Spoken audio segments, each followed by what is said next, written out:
Welcome back to ZMS Esports Studio, your home for all things virtual cycling and virtual racing. And you're joined today, of course, by me, your host, Mark, as we take on another stage. But what are we doing? We're celebrating the Tour de France, which I believe is on stage 7 today.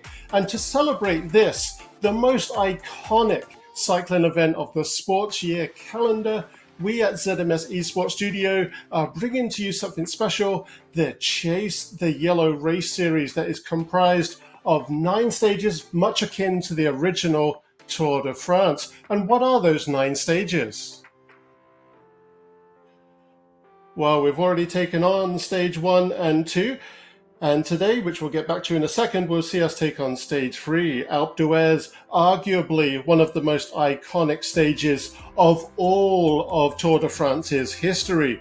Then on Tuesday, we'll see stage 4, Sustenance, stage 5, Albertville to Cherlot, and stage 6, Mont Ventoux, stage 7, Séance, stage 7, Montvernier, stage 9, Versailles to Paris.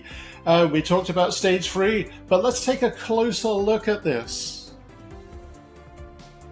So with stage 3, we are taking on, like I say, arguably the most iconic stage from the Tour de France, and we'll be beginning in Briançon, the small town, picturesque town, we should say, in the valley there, before beginning to climb those very iconic switchbacks leading up to that beautiful, picturesque, very famous ski resort and, of course, cycling mecca, Alpe d'Huez.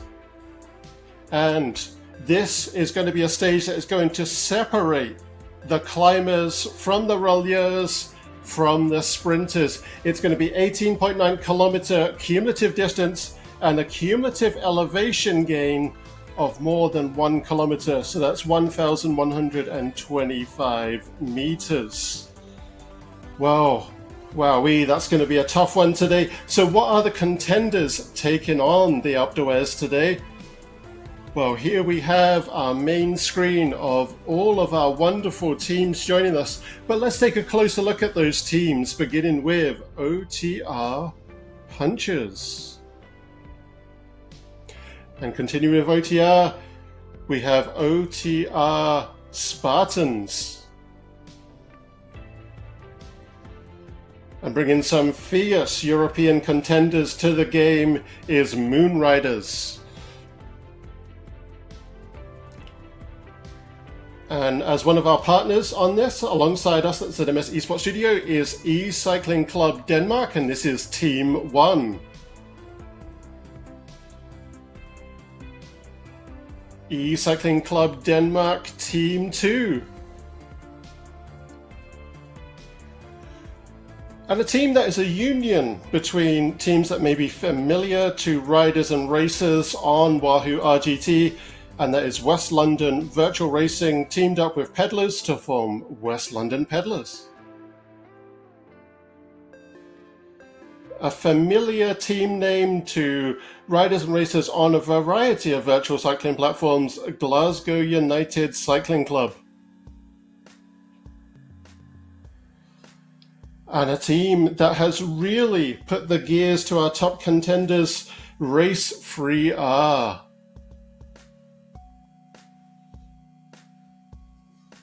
And the hot contenders so far, Razio Racing. And now we're going south of the equator, I should say, to the southern hemisphere with RGT Australia's The Bike Place. And continuing with Skippy Anderson.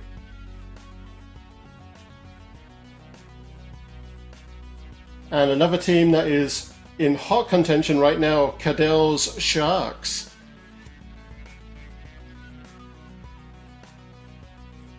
And Spratty's Koalas. We'll be talking more about this team in a minute. Stewie's Magpies.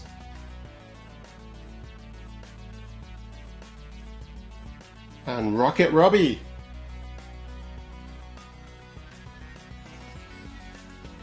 And last but very certainly not least is Oppie's Stars.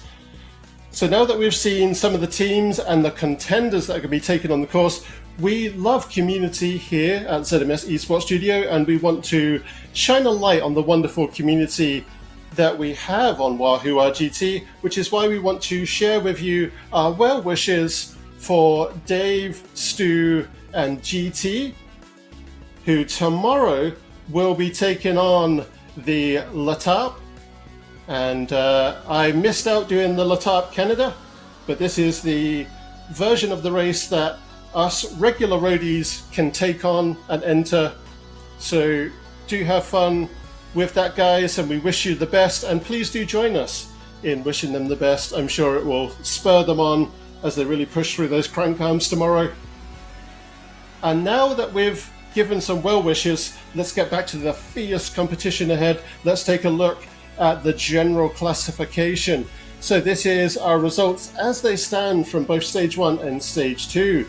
So managing to usurp Igor Kopse, we have Jonathan Orr from Race 3R is taking on the top spot right now. There's barely 9 seconds in it, however, from that cumulative time between Jonathan and Igor.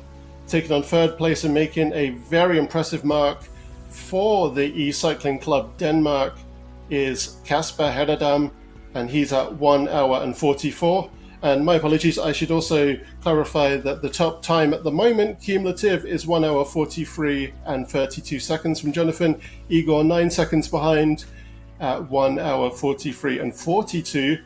Mark Rowbottom, who we saw that phenomenal effort from in stage 2 for Razia Racing as well as Igor, is coming in with 1 hour 45 and 6 seconds. So that's 1 minute and 34 behind the lead, Jonathan.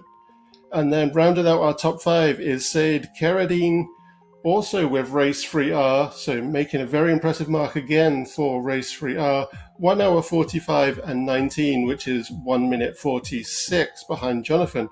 But how about the women's GC? Well, Spratty's Koalas is rounded out the majority of the top 5 right there. Caroline Rita is still holding on to that top spot with a cumulative time so far of 2 hours, 1 minute and 55 seconds. And then 3 minutes 36 seconds behind is Michelle Williams, also with Spratty Koalas. Kate Coleman, again Spratty Koalas, 2 hours, 5 minutes and 50 seconds, so 3 minutes 55 behind Caroline. Melissa Fanning is 2 hours, 8 minutes 34, 6 minutes and 39 seconds behind, and managing to push Wendy Gallagher, aka Wendy Wonder Wheels, down to 6th place is Melina, and my apologies if I pronounced this incorrectly, but I'm assuming that this is a Central European name, Melina Lagarde, with 2 hours, 15 and 9 seconds. So with all of that combined for the GC results, how does that affect the team general classification? Well, Race 3R really burnt some tarmac on Thursday to manage to get that 39 seconds ahead of the cumulative time of Razia Racing. So they're at 5 hours, 16 and 12 seconds. Razia Racing is 5 hours, 16 minutes, 52. Cadell Sharks, 1 minute and 8 seconds behind. They've done some phenomenal work. That's 5 hours, 17 and 20 seconds. And the 4th place is Moon Riders, 5 hours, 22 minutes and 8 seconds for 5 minutes, 56 seconds behind.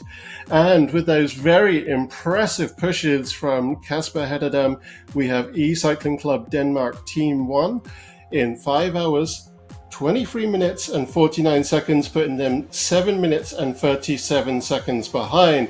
But, my friends, today is going to change everything.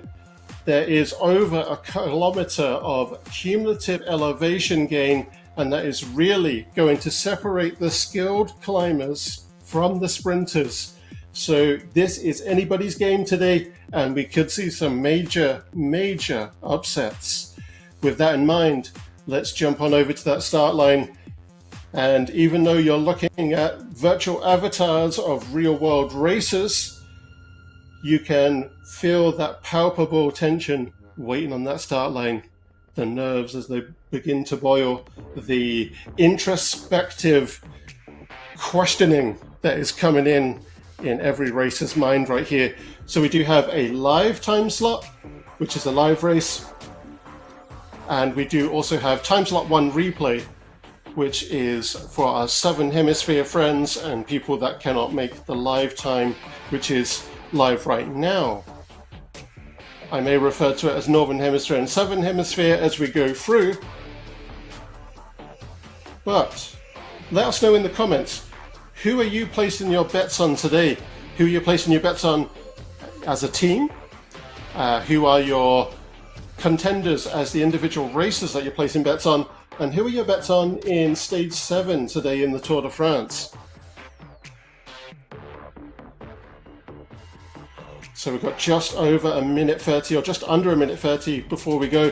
We've got a deceptive flat that begins us off as we go through Briançon, the small village, beautiful picturesque village in the valley leading up to Alpe d'Huez. But that false sense of security will be broken very shortly afterwards.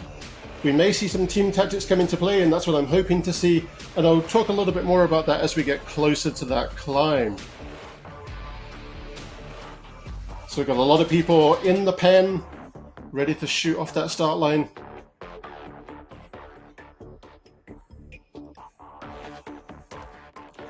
Bo Duke is right there at the top of the pen, as you can see in time slot 1.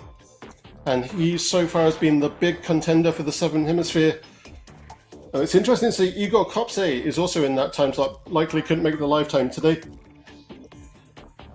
So that may have been a later time in the day for Igor.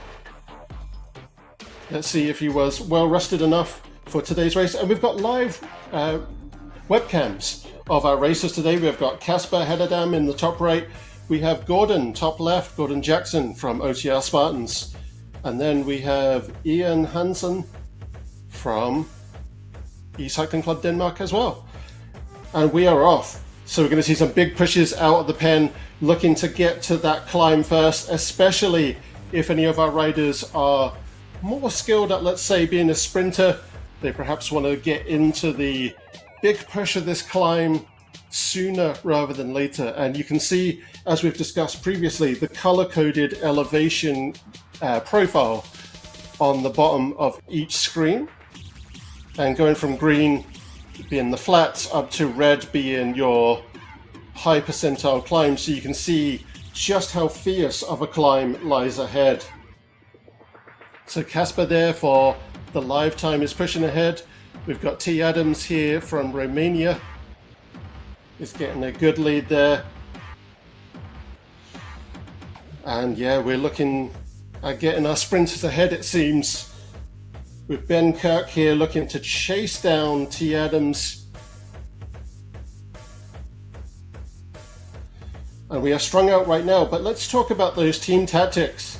So we spoke the other day about having domestiques who are going to surround our sprinters and pull them along, break up some of that monotonous flat, take on the air resistance and make their riding easier, and also do some marking for them, perhaps blocking as well, or spotting as it's sometimes known, and then move aside, let your sprinter go when they are ready to for that finish line. But it may be different if teams decide to work together today. We may see the climbers trying to be the engine, if you will, or the domestiques for sprinters. Now, will that really help the sprinters? Not so much. They're still going to have to push through the climbs, but taking off that minimal amount of air resistance that you'll feel on a climb like this will certainly help. And it also helps to give some pacing to your sprinters. But will we see that happen? Or are we going to see sprinters try and get ahead early so that they can neutralize the power of climbers and try and equalize as we get through? Well, Casper Hederdam, as the rolleur that we've seen him truly be, is looking to perhaps get ahead and save himself for that kind of relative flattening out that we have as we reach the Alpe d'Huez ski resort. At the top there, as you can see in that final tenth, if you will, of that elevation profile on the bottom of the screen. So it looks like we do have a team together here. Is this Race 3R, I believe? That is Race 3R indeed. And so we have Jonathan Orr, who's the big rolleur here, Jan Vanner, Evan Oystensen, Seyd Keradine, Anders Oystergaard, and Jeppe Snevert.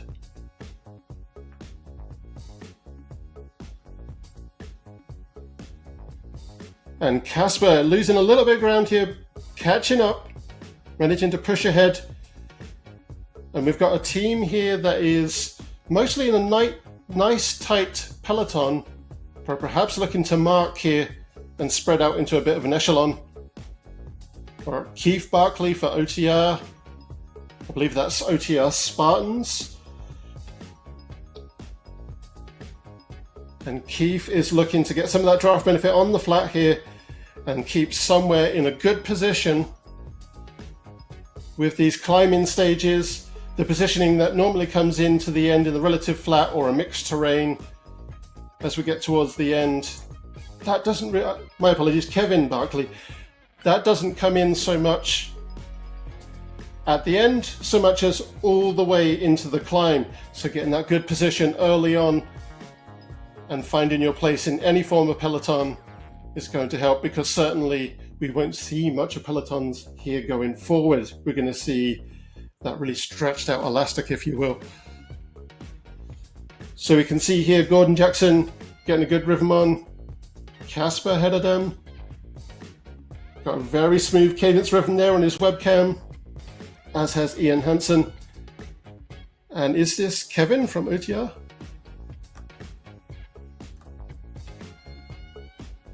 Oh, my apologies, Jan Vanner.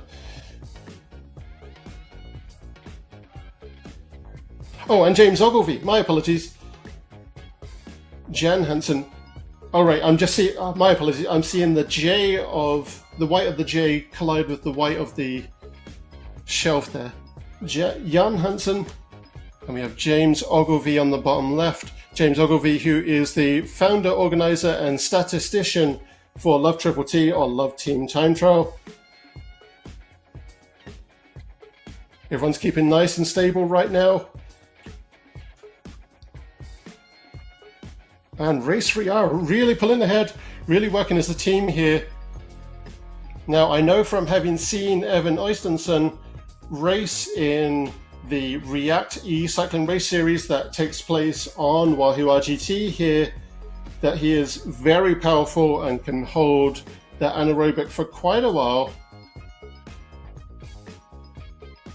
So I wonder if he's going to be acting as climber and perhaps trying to pull along the chosen sprinter for today. And Mark Rowbottom, who made a very impressive effort on time slot 1 or the Southern Hemisphere side of the race yesterday with Razio Racing, is beginning to really push ahead. And like I say, everyone's going to be jostling for getting ahead into the climb. So Mark's in a good position here, but we've certainly seen big surges from Casper before. Will we see another one? Race 3R going to push ahead as well? Or are they trying to pace out that group that they find themselves with? Perhaps lead into a false sense of security? But certainly Mark Rowbottom's holding his own here. We can see that gap beginning to dissipate. And looming upon us is that dark red of the fierce elevation gain that lies ahead on these switchbacks.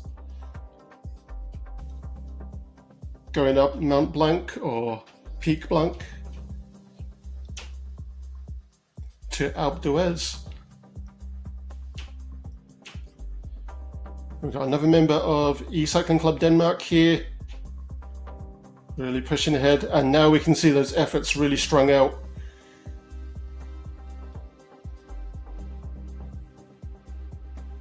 So Ben Kirk here on time slot 1, so Southern Hemisphere, quite obvious through the national flag there of Australia. But again, you can keep track as we go through this race of the efforts that are being put in by each rider by the color-coded bar beneath the name tags of each rider. Right now with Ben Kirk, we can see that dark red, which is full anaerobic. Around the green is either just below or just touching each rider's personal FTP, or functional threshold power. That's your ability to hold a certain power level for between 20 minutes and 1 hour. And then as we get into the light ambers, that's going your small 10 to 15% above. Getting into the darker ambers is as we get higher up, and the real dark amber is just sub-anaerobic. So Igor Kopse there, we know he's a rollier, he's got the legs in him for a climb. He's in a small group there, but beginning to push forward. He's the one to watch for sure. And Said Keradine really beginning to show himself as a rollier as well, or an all-rounder, as we would say in English. And Casper there is just flying ahead of everybody else in the Northern Hemisphere time. And we can see that that's almost 12% elevation gain right now. That's going to get more and more fierce as we go. It will even out at some spots as well. So you have those bends, the kind of flats of the switchbacks, the kind of serpentines, if you will. That's where you're seeing those lighter ambers. That's where it flats out on each pass of the switchback. And that may be a point where rolliers and maybe even the sprinters maybe might push a little bit, maybe might have some legs in them to catch Casper. But right now he is gaining an unfathomable amount of ground. Can he hold this cardio effort for that long, however? Time will tell.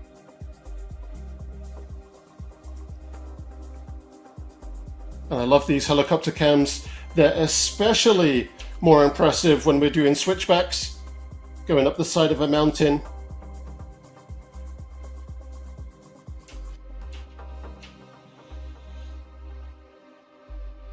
I really hope the racers are not listening live, because I'm just about to say, look at that, we're only 119 meters into a 1 kilometer climb right now. A daunting, shadowy path lies ahead, my friends. Jonathan Orr beginning to catch ground on Casper here. We know that Jonathan certainly has rollier legs in him. Will he be able to hold those quads, hold those glutes, be able to push through all that lactic acid that surely comes in a powerful climb effort like this, and really catch that real wheel of Casper? As soon as I say that he's catching Casper, Casper is just really pressing on the gas once again. Now, myself, if it's anything below a 7% and below, I'm a big chainring guy for a climb, indoors and outdoors. But once you're above that, I have no shame in admitting that I am a small chainring guy.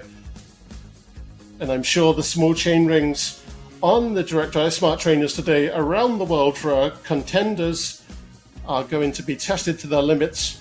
I'm sure they'll be smoking, polished by the chains as we get towards the end of today's race. So Casper is still just flying, but what about with time slot 1?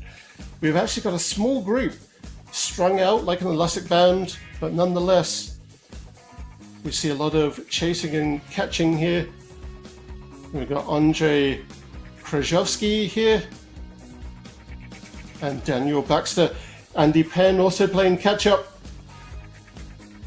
I wonder if all of our big powerful climbers today are pacing their efforts, waiting for the right time to strike.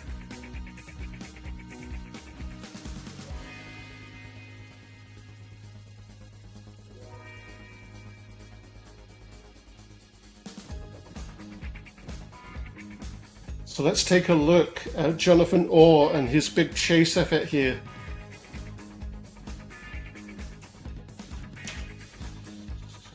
So Casper still looming up ahead, but Jonathan appears at the moment to be taking advantage of the flat sections coming through the serpentine bends. Certainly keeping an even keel with Casper up ahead, so that effort is very impressive. certainly when we can see that Jonathan is sub-anaerobic right now and Casper is full anaerobic. The question is, how long can Casper hold that full anaerobic and hold off Jonathan? I have a feeling that's a question we will get a definitive answer to. But my friends, I love the mystery that lies abound. Mark Rowbottom here going into full anaerobic, trying to keep Kevin Barclay and Alistair McAlpine at bay, both from the Glasgow United Cycling Club. So looking to be sticking together here, maybe looking at doing some team tactics as we get further through the climb. That'll be interesting to see what the Glasgow United Cycling Club can bring to the table with the team efforts through this climb. And Jeppe Snever really pushing through this climb as well. And Jan Vanner, one of the relieurs for the Race 3R. So very much strung out on the Northern Hemisphere side. Christophe Cantant with the West London Pedalers team. But how's the Southern Hemisphere? Time slot 1 coming along. So again, very strung out here as well. So we're beginning to see both become stretched out. By the way, viewers, you can keep track of which side of the race, and all the scores will be aggregated down into one general classification table, as you've seen so far already. But which time slot, the Southern Hemisphere or Northern Hemisphere, is further ahead? Right now it's the Northern Hemisphere really pressing on the gas and eating away at that distance. You can tell so by looking at the top center of your screen. On the left hand side with the yellow or gold and black checkered flag there where it says live, that is our Northern Hemisphere time slot. They have 11.9 kilometers remaining. Time slot 1 is on the right hand side of the Southern Hemisphere effort with 12 and 50 meters.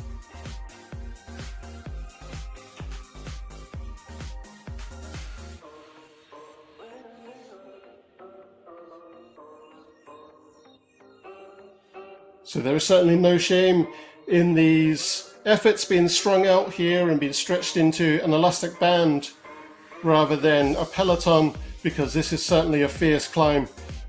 There are going to be some screaming quads all around the world once this race has finished. Christophe Cantant here looking very serene from this helicopter cam, just floating along through that serpentine bend of the switchbacks, looking to catch up his fellow contenders ahead. But how is Casper getting on? A huge distance being made here. But again, the question looms, for how long can Casper hold full anaerobic? Again, you can tell full anaerobic by looking at that color-coded bar beneath Casper's name tag there. Casper so far is making it look easy, but how does it look from the webcam? Does it look as easy in real life?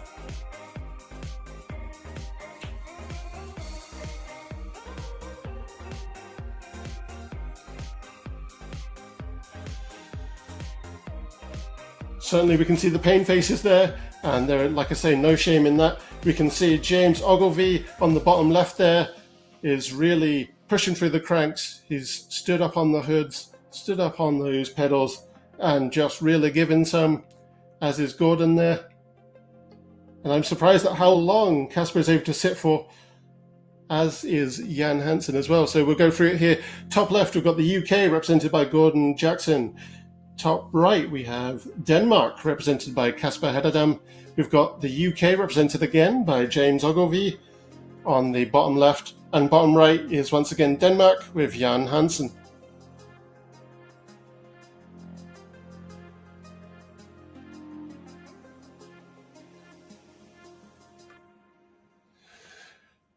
So Bo Duke here is playing catch up on the Southern Hemisphere side, as is Kevin Barclay. Lorenzo Simons for Moonriders Lorenzo is proving to be quite the relier as well. Maybe a little bit more pressed towards sprint, so very, very good to see him in the top 5 here. But Moonriders, you'll see the efforts of Lorenzo Simons, Daniel Shush, we have Francois Ica, Mike Wareham, Wouter Claus, and Joe Rowe.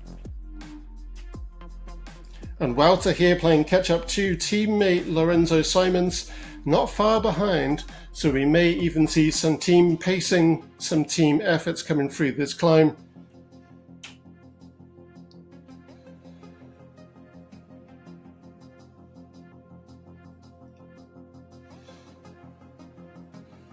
In real life, this would very much be a climb that you have to pace and perhaps be a gear lower than you would like to be in for a good race effort, because if you have to come to a stop, you're rolling backwards.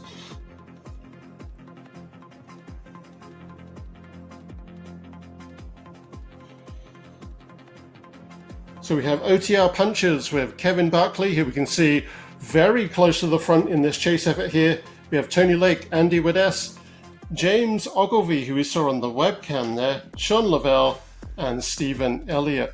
Fantastic effort here from Kevin. But look at Mark Rowbottom here going full anaerobic to get this push ahead.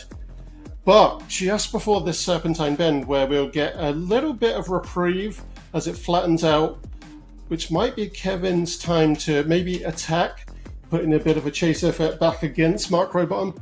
Alistair McAlpine, also from the UK, from Scotland, beginning to catch on to both Kevin Barkley and Mark Rowbottom here. And joining Alistair McAlpine, we have James Melville, Stevie Cooper, and Ian Hepburn. So keeping really well paced right now. I suspect that Alistair McAlpine is very much in the small chain ring and just trying to keep fast feet, keep the legs massaged, try to avoid all that lactic acid building up by not pressing too hard, but pressing a little bit harder, as we can see from the effort bar there, is Jeppe Sneverd, as is Jan Werner from No Pins Race 3R, or for today's race, Race 3R.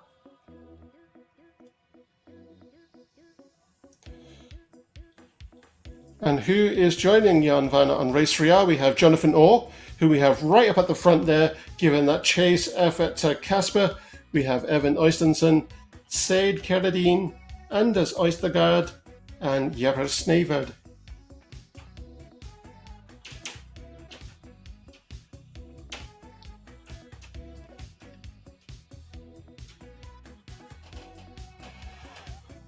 So we can see Haugaard here with E-Cycling Club Denmark, I believe Team 1, and that's Nicky Haugaard, Kurt Pedersen, Rasmus Feldball, and Kasper Hetterdam. So how is teammate Kasper Hetterdam coming on at the front there?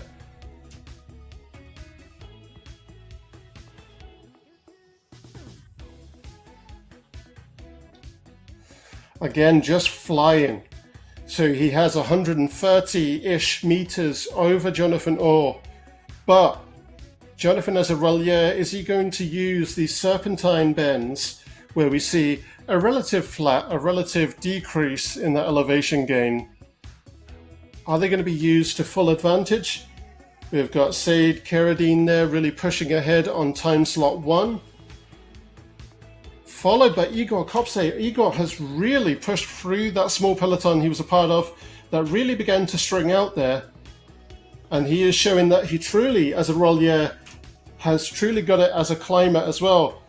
But Seid here is really showing us what he's got in those legs. Lorenzo Simons closing in on T. Dimmock and Bo Duke. Bo Duke, for me, is one to watch from the Australia contingent of the Chase the Yellow Race Series. And Tristan Dimmock is really showing that he is in it to win it as well.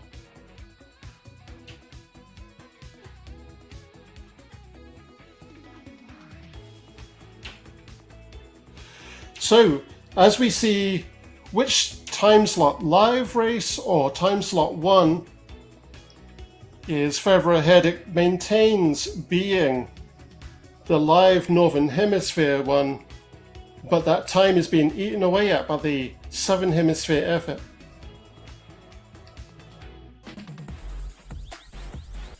Daniel Baxter here.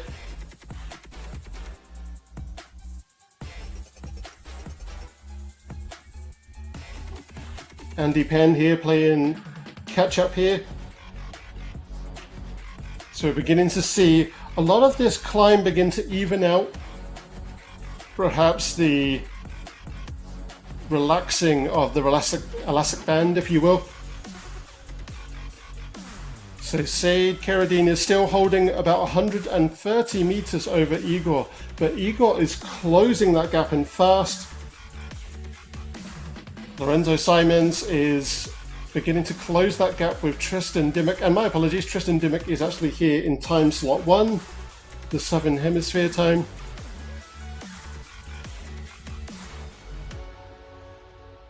Alistair McAlpine putting in some very solid effort.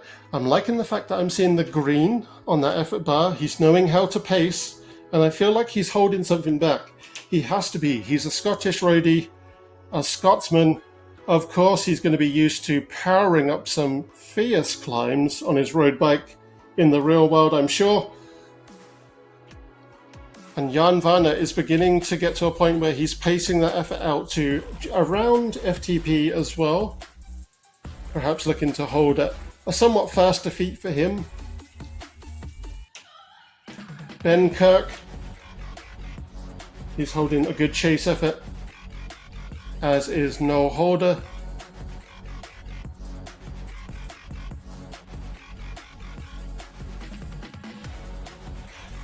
So we can see from those color-coded bars that our riders are beginning to find their pacing for climbs now, holding in sub-anaerobic rather than pushing into full anaerobic.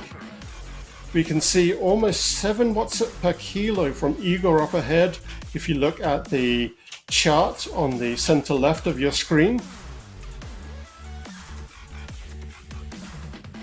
Bo Duke is very much putting in an effort to chase down Igor, getting quite close as well.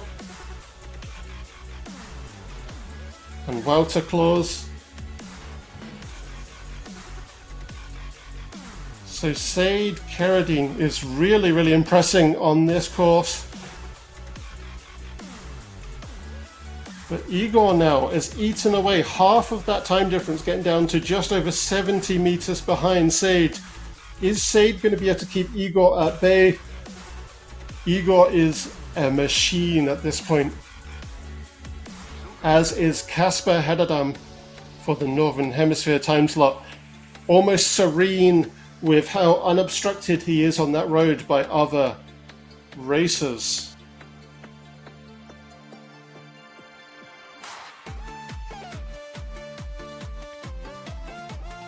And we're getting into some of the fierce climbs again, getting up to almost 10% climb, 10% elevation.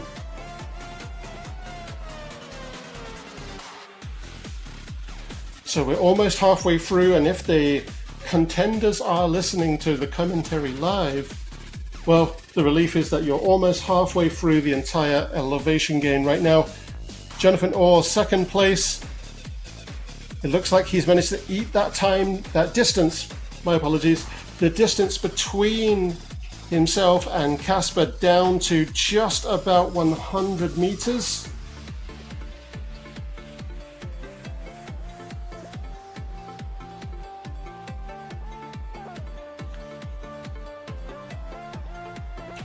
And Jonathan Orr, as we can see there, beginning to really crack 5 watts per kilo, really putting in some solid effort. For 5 watts per kilo to be sub-anaerobic for Jonathan, that is, to me, very impressive. I would be terrified to see what his full anaerobic is.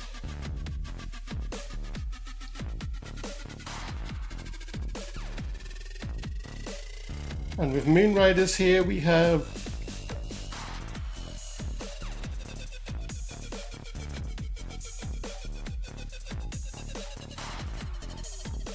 And Tony Lake with OTR here, keeping very stable at a nice, smoothly paced climb again. I would assume using the small chainring to pace out that pedal stroke and to keep the all-important cardio effort at a nice plateaued point, ready for making a good solid push towards the end of today's race. Tony Lake, as a well-seasoned racer here on Wahoo RGT, we're certainly going to find out as we get deeper into this race how he knows how to pace a race and how he knows to pace when to push. So we've got Rocket Roy Neold here with Moon Riders from the UK, beginning to give a bit of a chase effort here to Tony. And Felix Castro.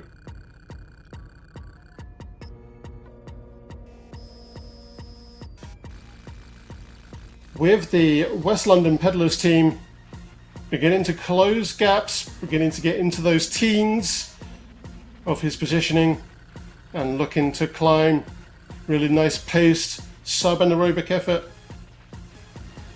If you wish to keep track of how our riders are pacing their pedal strokes today, simply look at the avatars on screen.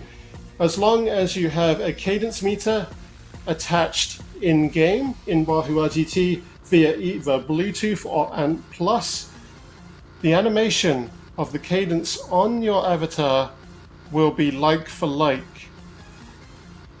So you'll be able to see who's in those small chain rings, and further up that cassette, further back on those higher teeth number gears, really doing a nice fast pedal stroke, and who is trying to do a harder, more sustained pedal stroke by being towards the outside of the cassette in the smaller number of teeth gears.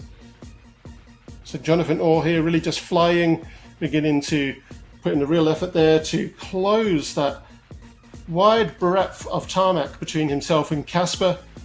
James Ogilvie here, the leader and statistician of the Love Triple T or Love Team Time Trial series of races here on Wahoo RGT.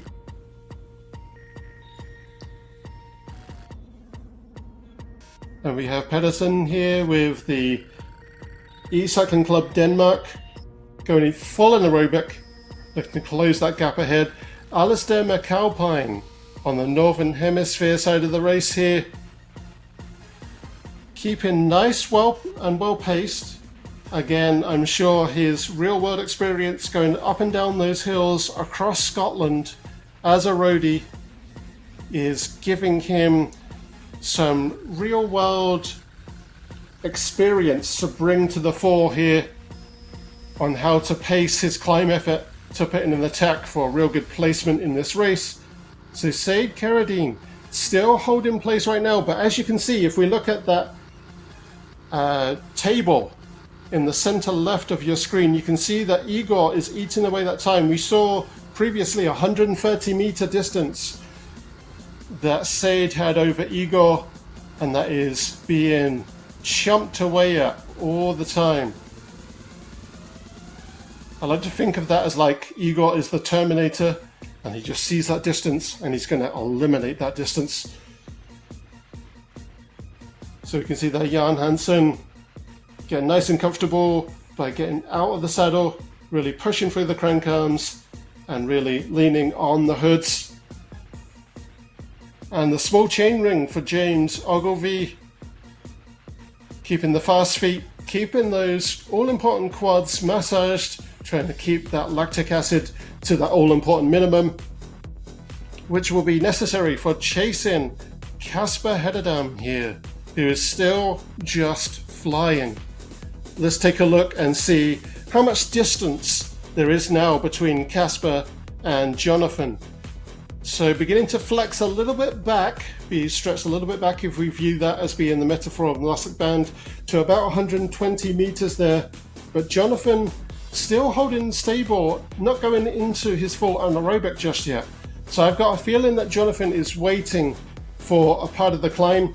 Maybe he has rookied this route by racing it or by doing a practice race of it right here on Wahoo RTT.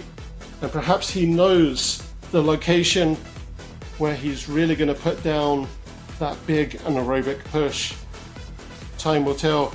Kevin Barkley about 700 meters behind and closing right in on Kevin is Alasdair. But Mark Rowbottom looming that shadow of his front wheel just behind Alasdair there.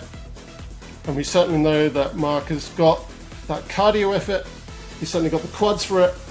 And I'm sure we're going to see that big attack on Alasdair's position anytime.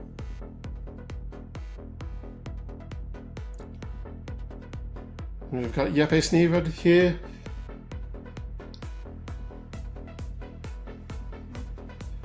So we'll see a lot of riders today in what we discussed on Thursday is apparently called La Chasse Patate, or the potato chase.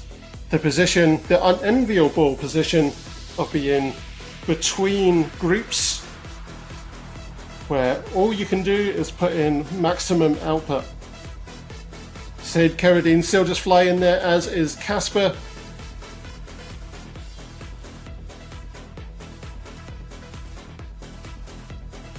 And Tristan Dimmock, cat and mouse here with Bo Duke. But Bo Duke is holding very stable, as we can see from his color-coded bar there, representing his output. Lorenzo Simons looking to chase both of them,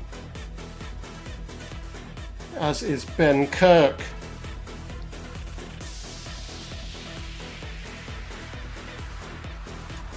Noel Holder holding very stable as well on the lower end of that sub-anaerobic right now.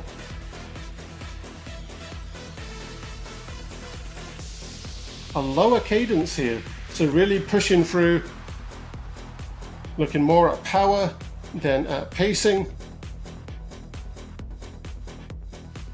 But a faster cadence here for V Taylor. So we're going to see a lot of those fast feet coming in, I believe, when our riders are looking at pacing, looking at massaging out those legs. But not so much for Daniel here. Really giving it that lower cadence, that high attention gear.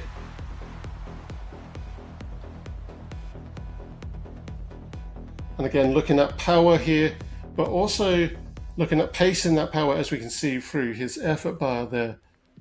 Similar story here for Wouter Claus.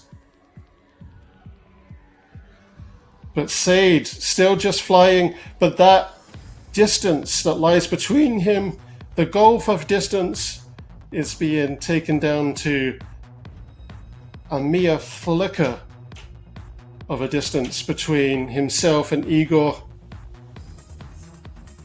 And Igor is pacing right now. He's pushing when he needs to and pacing. He's holding a little bit back, holding back that 15-20% for when he closes in on Sade. But the question is Sade doing the same, knowing that Igor is closing in? Well, my friends, you have the joy of finding out with me. And Casper, again, really making such an impressive mark for our partners on the Chase the Yellow Race Series, which is the E-Cycling Club Denmark. It's really been wonderful to watch the Danish contingent really burn some rubber off of some tires here on the Chase the Yellow Tour. So we can see Bo Duke and Tristan Dimmock there. Again, cat and mouse. And it looks like some jostling across the road, trying to mark each other, trying to deny a path up the road.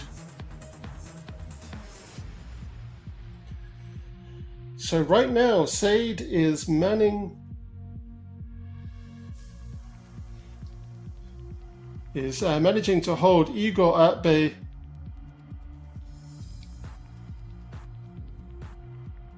So Casper does seem to be incredibly strong right now. It's unknown how he's keeping such a strong anaerobic effort for so long.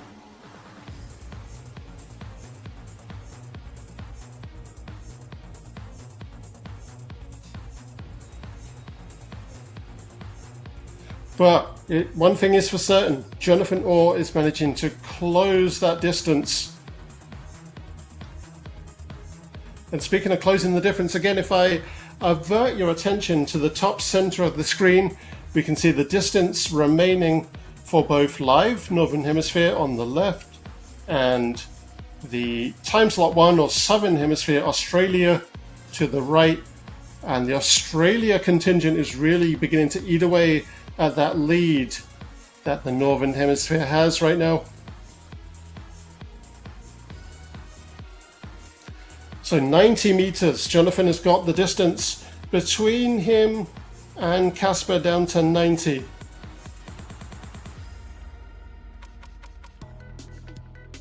How is that battle between Kevin and Alistair coming along in that third and fourth place position?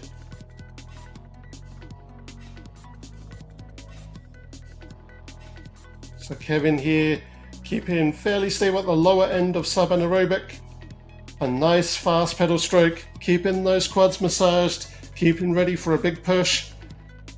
Alistair is about 200 meters behind now. But again, fast feet, keeping some massaged quads, ready for a push to catch up to Kevin.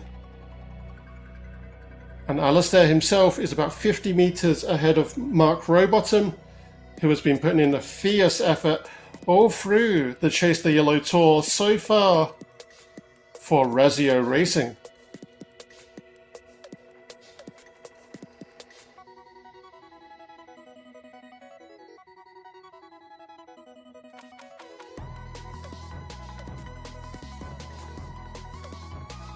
So we're getting into lower numbers of the climbs, certainly less than 10 right now.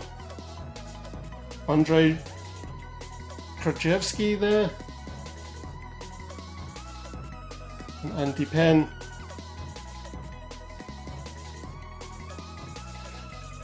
So beginning to see that elasticity come back in, the stretching of said elastic band on the Southern Hemisphere side of the race. And with Skippy Anderson, we're going to see Scott Francis, David Bors, Ash Yelland, David Newton, David Daly, and Mark Wardrop.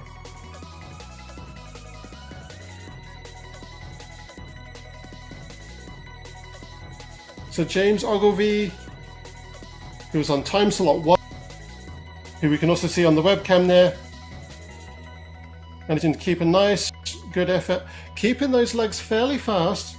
So look at keeping them massaged, keeping them ready for that big final push. So we can certainly see a fierce pain face there on Casper. Gordon looks like he's keeping really well paced today. Really good rhythm on Gordon. And Jan is keeping those fast feet as well, knowing when to keep those quads massaged.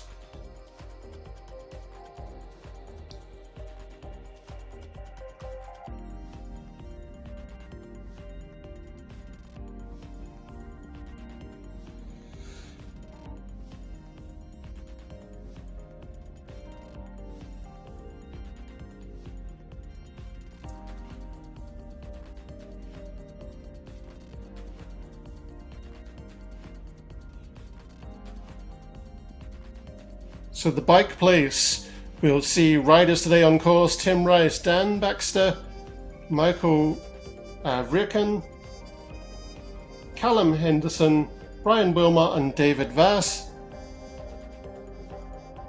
And we can see here James Melville and fellow teammate Stephen Cooper, Christian Strong there.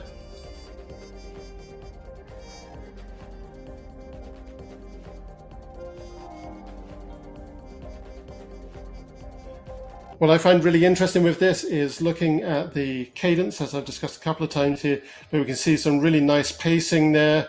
And we can see that with Jan Hansen, Brian Christensen, Jürgen Kolvik, Kjeld Hoch, René Zachman, and Henrik Larsen. Kat Coleman here, who we saw in the general classification of the women's times, beginning to push ahead. And a familiar name to us there from the race series is Neutzeling. So we've got Kat Coleman, who we just saw, and Wendy Gallagher in Sweaties Qualos, as well as Caroline Rita, who is in the number 1 spot as it stands from stage 2 for the women's GC, Linda van Dijk, Melissa Fanning, and Michelle Williams. Most of this team forming the top 5 of the women's GCs. And Casper here still just flying, holding a unknown amount of time, an unknown amount of restraint in the full anaerobic, in the full dark red of his effort there. I am completely unsure how he's able to hold that for so long.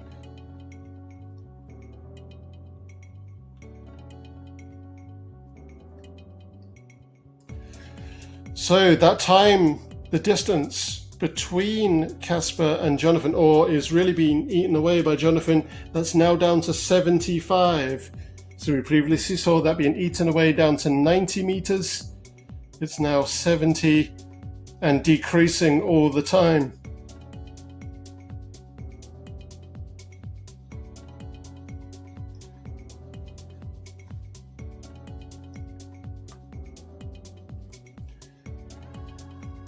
So really good pacing. It looks like everybody's getting into faster feet now.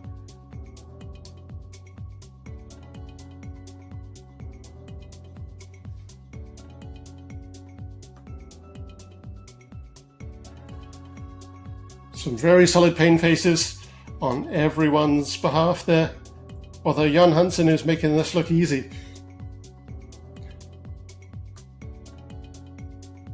I know that if this were me, I would be beetroot red right now. I'm an aggressive head sweater, so my head would be about 90% liquid.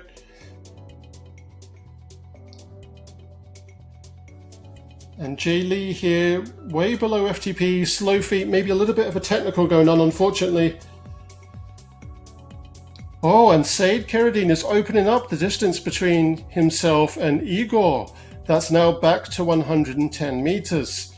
So Said there, likely in the real world, really pressed into the hoods, stood up out of the saddle and pushing through those crank arms, as we just saw his avatar do. But coming into that full anaerobic is Igor Kopse. And he's managing to get that time straight back down real fast as well, breaking down beneath 100 meters distance. So this is certainly cat and mouse right now. Igor knows how to pace, being a UCI champion, I believe largely in UCI mandated Grand Fondos, or as they'd be called in France, Britain, and former British territories, sportives. And certainly with sportives that have mixed terrain, which is likely how he's become such an impressive rouleur. He likely knows how to hold his own and how to pace, ready to give that final 15% as we get closer to the end of the race. So I'm watching that battle between Said Keradine and Igor Kopse very intently, as I'm certain we've not seen the last of that being a duke out between the two of them, ready for that first place pole position, hovering around 100 meters still. But as we get towards the crest of the climb, the zenith, if you will, that leads to the Alpe d'Huez ski resort, the ski village, where the famous Alpe d'Huez Tour de France stage ends. Maybe Igor is waiting for this relative flat to come in, and then really give a punchy sprint effort. Casper here, very almost superhuman with this anaerobic that he's held for a strangely long time, passing the Flamme Rouge here, the marker for the 1 kilometer remaining. So Northern Hemisphere slightly ahead, as you can see by looking again at the distance remaining markers in the top center of your screen.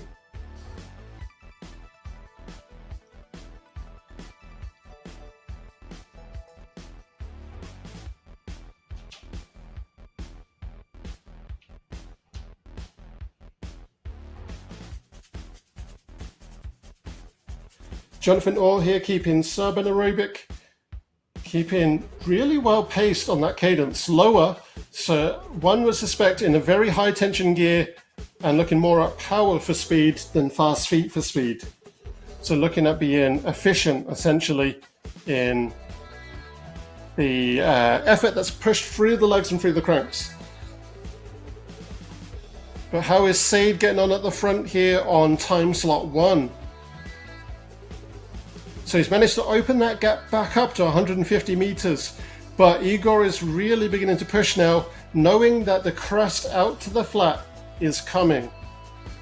And you can see that on your screen by looking at that green towards the end of the elevation profile there. The rider that we're currently on, Igor, is represented as the large highlighted blue downward facing arrowhead.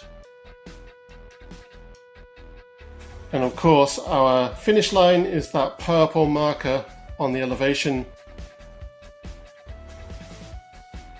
So Casper here, it looks like he has stolen the day for sure, making a very impressive mark once again for E-Cycling Club Denmark.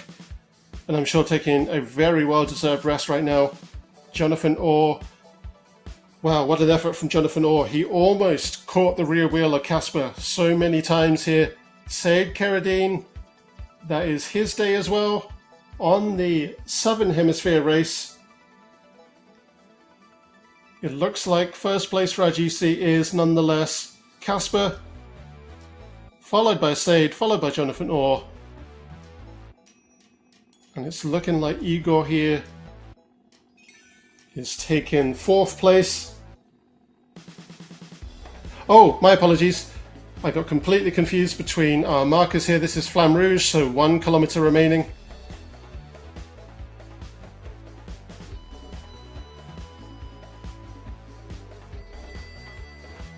So 250 meter lead that Sade has over Igor. So it looks like this is for sure going to be Sade's race on the Australia race.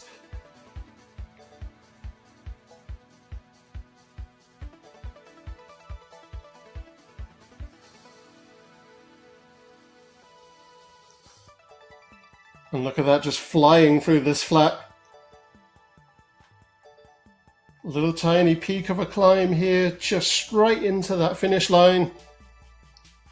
And Sade has really taken it today for Race 3R in the Australia side of the race, really helping bolster Jonathan Orr's effort and seemingly really keeping a good accumulative time for Race 3R. But certainly Casper's race-winning effort there is certainly going to bring up the E-Cycling Club Denmark's cumulative time as well.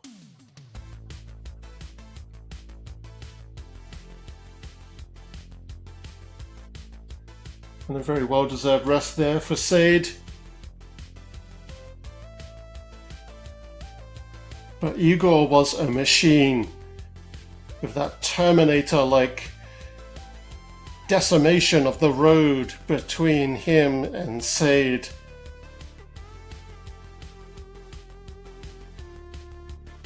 Not just saying that he will be back, but living up to the claim too, as he cruises over that finish line, followed by Bo Duke, one of the top athletes right now on the Australia side of the race, but he's holding Tristan Dumock at bay.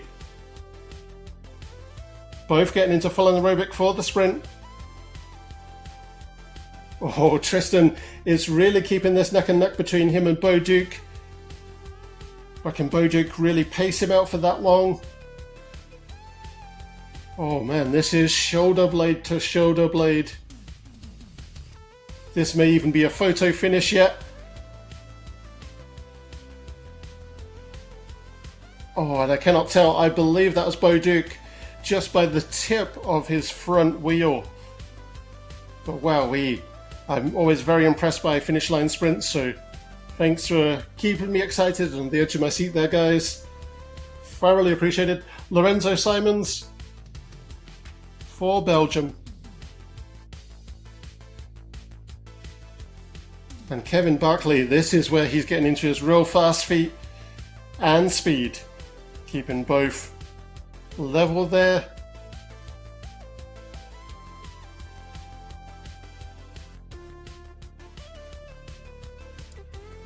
So there was quite a gap there between the lead two riders and Kevin and Alistair. But Kevin looks like he successfully got that third place over Alistair, managing to really push through those crank arms and put in enough power to really create a huge rift of road between himself and Alistair. I think we also found the limit of Mark Rowbottom's power as a rollier and found that maybe Alistair McAlpine is a more powerful climber overall, as Alistair looks set to take that fourth place position right now.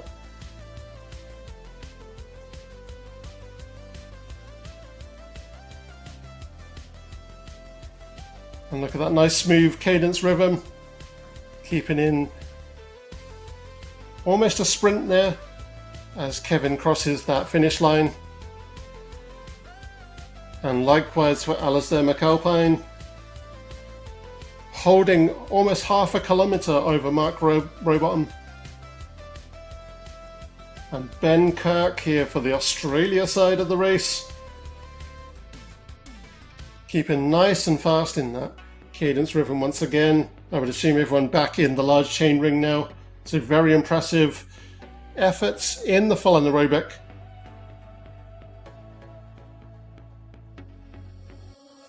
So Mark giving us some fierce speed coming out of those brutal climbs through all those myriad of switchbacks. But Lorenzo Simons there, look at that speed. 40k.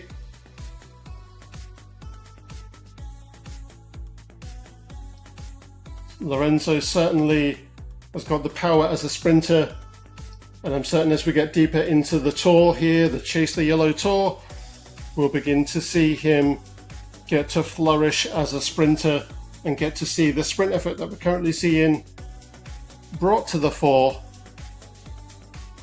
in one of the subsequent stages.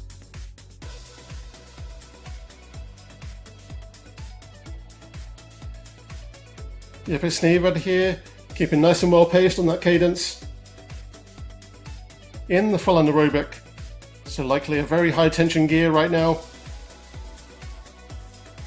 Really pulling through the crank arms, pulling through that chain tension to cross that finish line, as has Lorenzo Simon.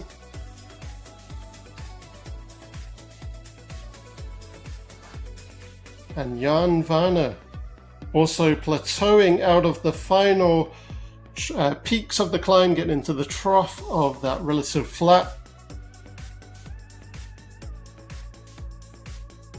And Ben Kirk making that final push.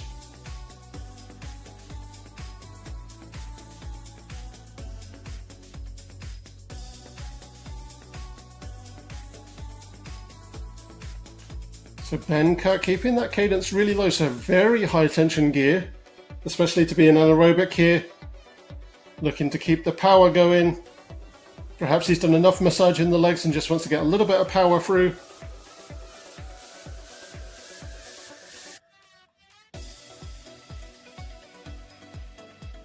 And V Taylor of the UK with Razia Racing, I believe that jersey is.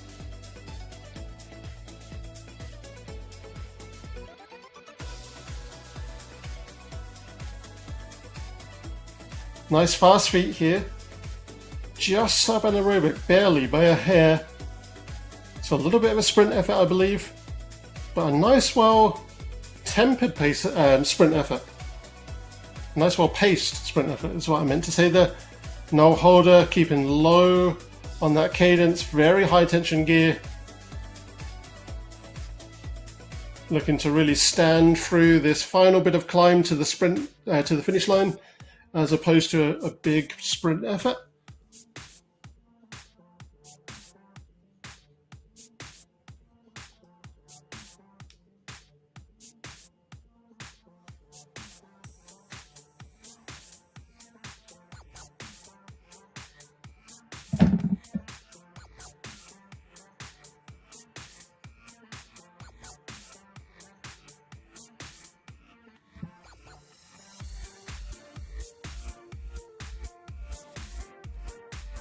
Daniel Schoch here looking to catch up.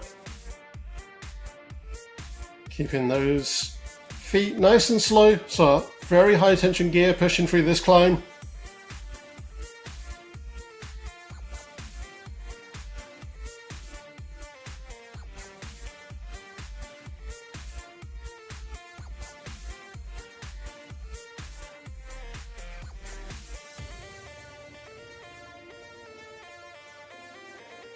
And Jan Vanner, who we've seen a very impressive effort from very high exertion throughout the entire race today,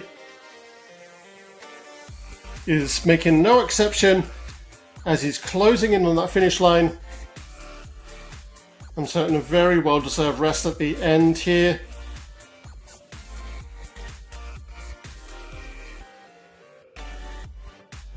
And Rocket Roy Neild with the Moon Riders team coming into the final ascent of the climb, plateauing out into what would be the ski village of Alpe d'Huez.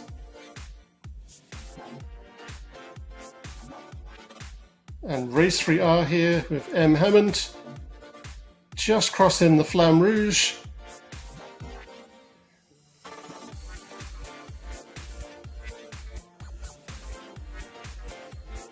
Well, James Melville really pushing ahead of fellow team member Steve Cooper there.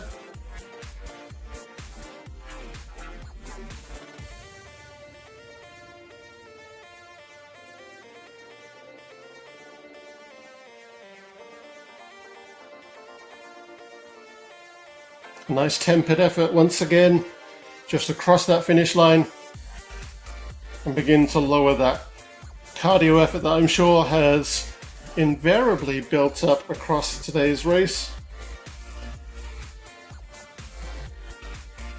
With such a fierce climb behind them, I'm sure all riders aren't going to miss the effort that they've put in today. That's for sure.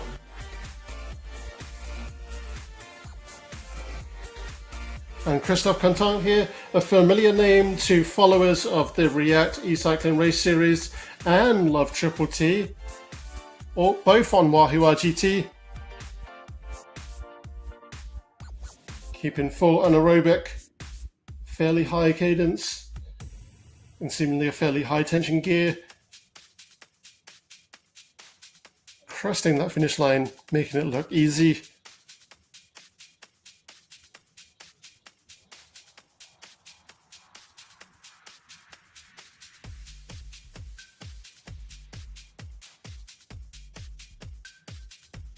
And Rocket Roy Neild here, keeping nice and well tempered as he crests that final ascent, evening out into the relative flat.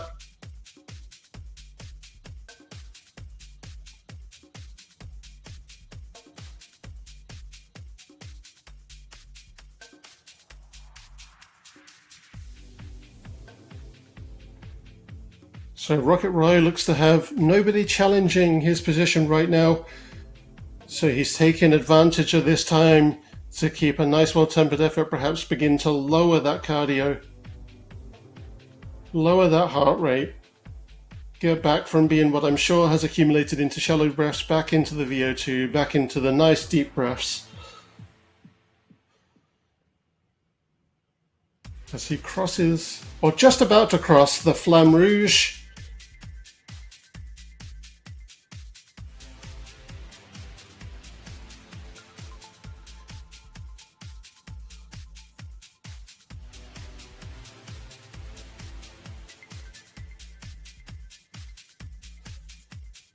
And Wouter Clos of Belgium is taking advantage of his position here to really push ahead and keep ahead of his chasers behind him.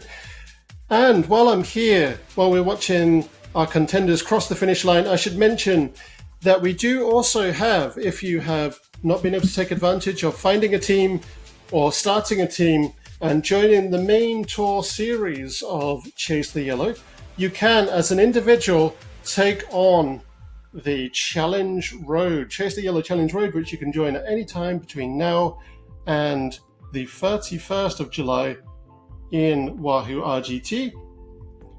And it is a fierce map to take on. It is just over 2 kilometers cumulative elevation, and that is within, I believe, 34 kilometers of distance. So you can join at any time, day or night, 24/7, and take that on. It will be treated as an ITT or individual time trial, and best time is going to be winner of the general classification.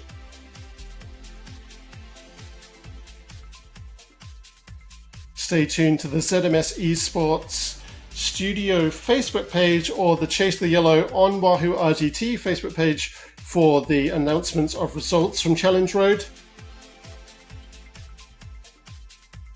where we will announce the winners. So Mark Waldrop there, just crossing the finish line.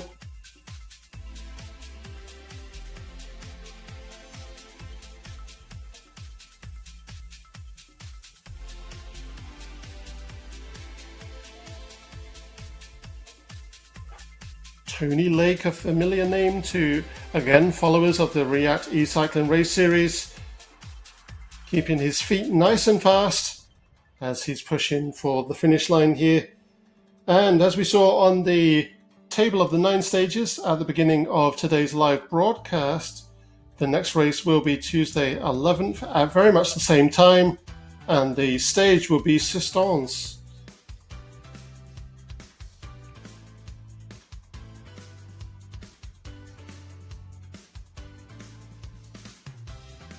Now beginning to get into that full sub-anaerobic with that dark amber there.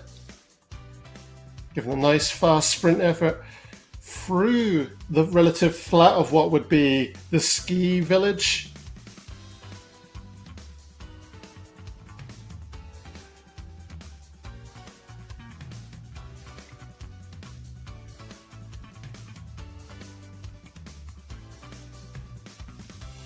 So certainly what we're seeing today is that climbs, especially such a long and endured climb, really separate our climbing discipline riders from our sprinting discipline riders, and arguably from our reliers too, but we certainly saw, as far as the reliers go, that Sade and Igor and Casper were still undoubtedly the ones to beat.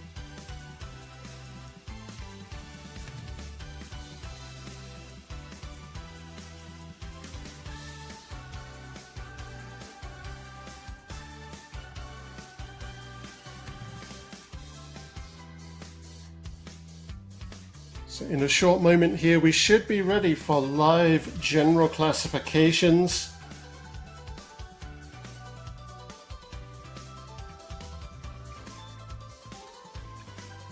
Certainly, while I've got the opportunity, I wish to say wonderful efforts from every rider on course today. This is nothing short of a very impressive effort from everyone, regardless of whether you're a climber, a relier, a sprinter, because a long endured climb like this is nothing to be sniffed at. And the wonderful thing about celebrating the Tour de France with Chase the Yellow is we are, of course, doing shorter stages than the real Tour de France, of course, which allows riders, racers, contenders of all fitness and ability levels to be able to contend equally. And certainly we've seen that today. So we will have men's general classification today, but we'll bring you the full general classifications at the start of stage 4 on Tuesday. So join us then for that. But right now, let's take a look at how the general classification stands for the men's side of the race. So we have Jonathan Orr, first place here for race 3R with 2 hours, 33 and 43 seconds. So this is cumulative. This includes all 3 stages as well as today. Casper's very impressive effort that we saw today brings him all the way up to second place in the standing GC with 2 hours, 33 minutes and 46 seconds. So him pressing that impressive lead has only put him 3 seconds behind in the 3-stage cumulative than Jonathan. Then we have Igor Kopse with Rezio Racing. I mean, what can I say about Igor? Very impressive. And that's with 2 hours, 36 minutes and 3 seconds. So 2 minutes, 20 seconds behind Jonathan. Said Keradine in 4th place with race 3R again.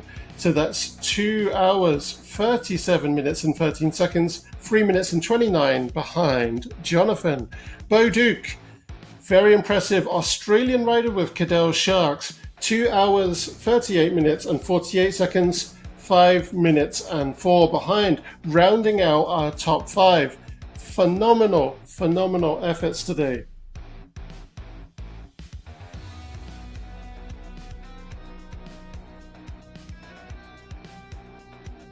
So our next stage will be stage 4, Sustons, 50 kilometers. So a nice meaty distance that we're going to see coming up. And that is with a cumulative elevation gain of 151 meters, so relative flat. This will be the stage where we can see the sprints of the likes of Lorenzo Simons and the sprints of Igor Kopse really come to the fore. But are we yet to see who the true sprinters are?